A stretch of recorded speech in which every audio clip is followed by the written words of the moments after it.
session here in the basement at the 1912 Historic Hoover house.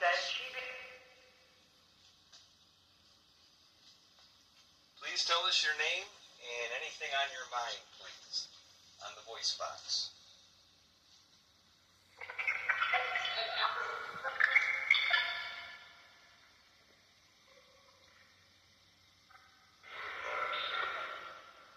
Trying to connect with a lady down here that we've spoken to in the past. Can you tell us your name, please?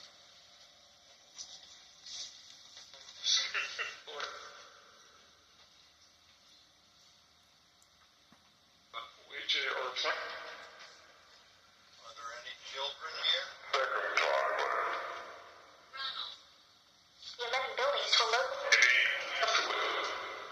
Yeah, that's my dad's name, but of course I don't call him that.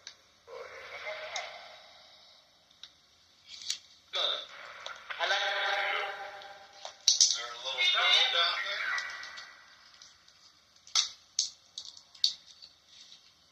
Can you see us?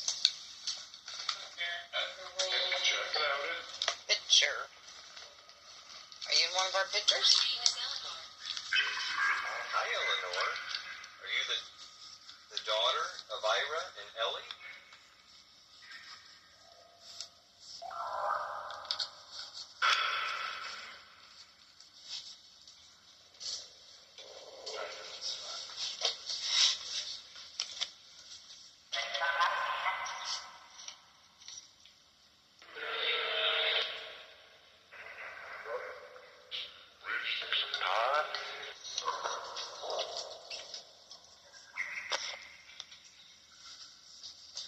Do you know any of us? Do you know any of our names?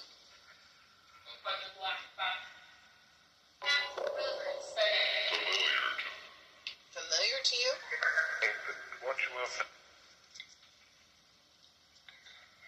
There's somebody here tonight that looks familiar to you? That's okay.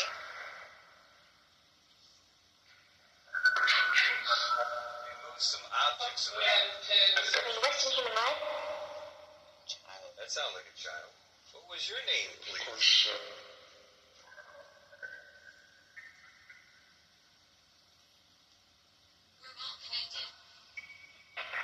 Interesting. What app is this? This is called the Phasma Box. I got it off of extremesenses.com. It's an actual program. Okay. Your phone $99 or something. So I bought the app, installed it in a laptop or a desktop, and then I bought some to connect it. Wow. So I like it because it does SB 711 is okay. You're not going to hear any of the white noise. You will hear sometimes like a generic, sounds like a child giggling voice. But other than that, you'll hear a lot of other, even real laugh, other noises I can't explain. Without the white, Right. That's nice. And not everything is crystal clear on here, but to me it's a lot. Same with the SB7. Right. Yeah. But I just enjoy this better than the 7 or 11. I like with all of those how you can hear accent, Right. you know, man's voice, child's voice, women's voice.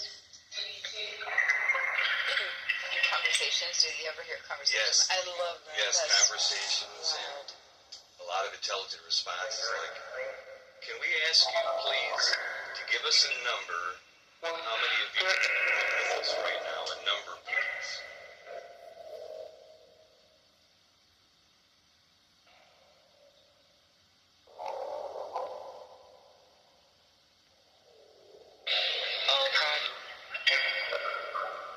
Oh my what?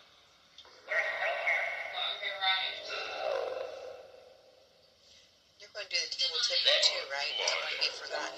No. We'll get you guys in there. Okay.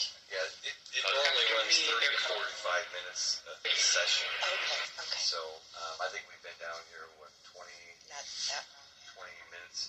We'll give it 15 more minutes till 8 o'clock, and then we'll see what's going on. All right, I'm just going to have to go out and say something. Sarah, can you hear me? This is Mike. Can we talk to you, please? Did she Where's the line? Where's Mike? You just said, where's Mike? Did you hear that? I'm right here. Where are you?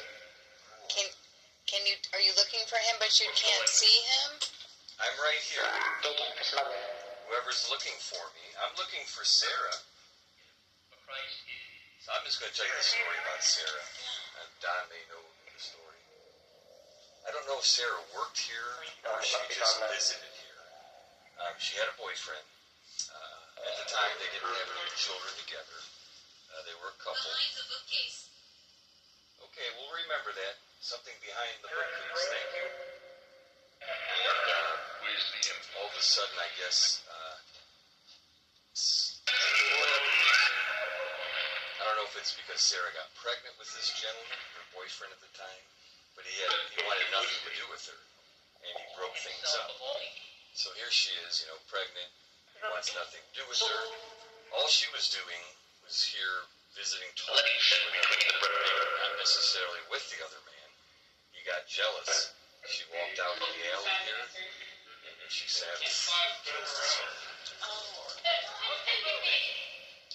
So he killed her, and obviously her unborn child. So You know, he didn't want to be with her. right. Wow. So we've talked many times, and for whatever reason she won't cross over until he crosses over, even though the horrible thing he did to her. Abandoned. Yeah, he did abandon.